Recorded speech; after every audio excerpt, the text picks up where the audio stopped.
The world's eyes are on London today as Prince William and Kate Middleton tied the knot in a lavish ceremony at Westminster Abbey. The guest list for the wedding included a host of VIPs, as well as controversial political figures, and that's raised questions about Britain's foreign policy. Let's explore that issue a little more, shall we, with Annie Mashon. She's a former intelligence officer for MI5. She joins us now on the line from Dusseldorf tonight. Annie, thanks for being on the programme. Now, as I was mentioning, this wedding list includes some controversial figures, doesn't it? Representatives from Iran, Bahrain, Zimbabwe, all invited, for instance, yet they withdrew, didn't they, the invitation initially sent to the Syrian ambassador. What does that tell us about British foreign policy, do you think? Well, the policy of the Foreign Office is actually to invite anyone representing a country with which the UK has standard diplomatic relations.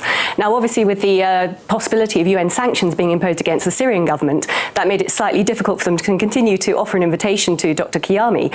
But it's also interesting as well, perhaps, that they didn't invite the former Prime Minister of the UK, Tony Blair, which caused quite an upset, I gather. What would that be? But then, you know, if you're inviting people from places like North Korea or Bahrain, where there's very repressive governments, perhaps a similar argument could be used about some of the measures he put in place when he was PM in the UK.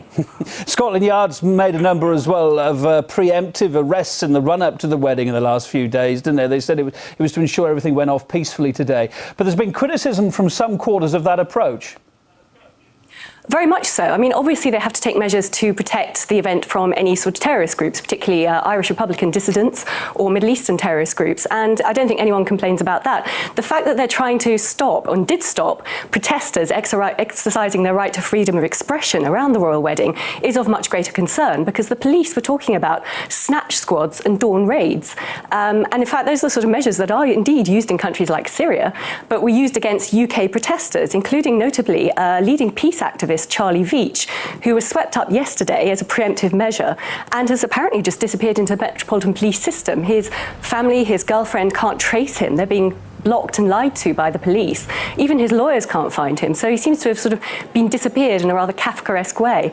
And I think it's a dangerous path to go down, because this man hadn't done anything. He might have been suspected that he might want to go and protest, but he hadn't done anything. So effectively what we're looking at is an Orwellian thought crime within what is a notional UK democracy.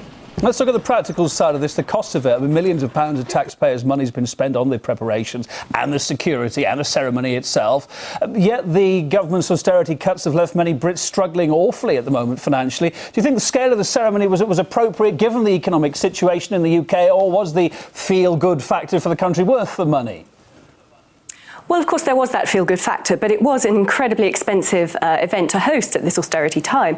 But it's not even the cost of the event itself, it's also the cost to the economy with the additional bank holiday and people taking more time off. So business sector has actually said that they estimate the cost of this additional event as being about £30 billion to the UK economy, because people have taken so much time off.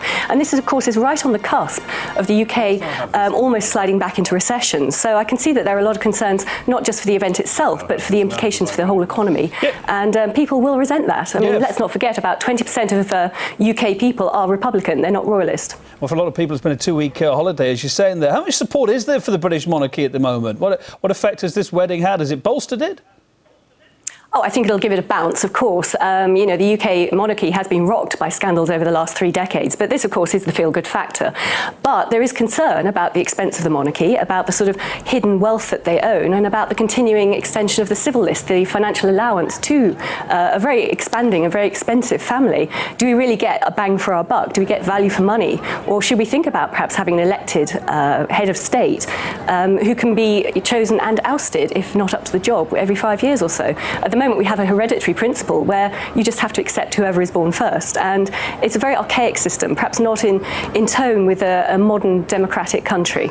Oh, there's a lot of perspectives on any story. Good to hear your views, Annie Mashon, former intelligence officer for MI5, on the line from Dusseldorf tonight.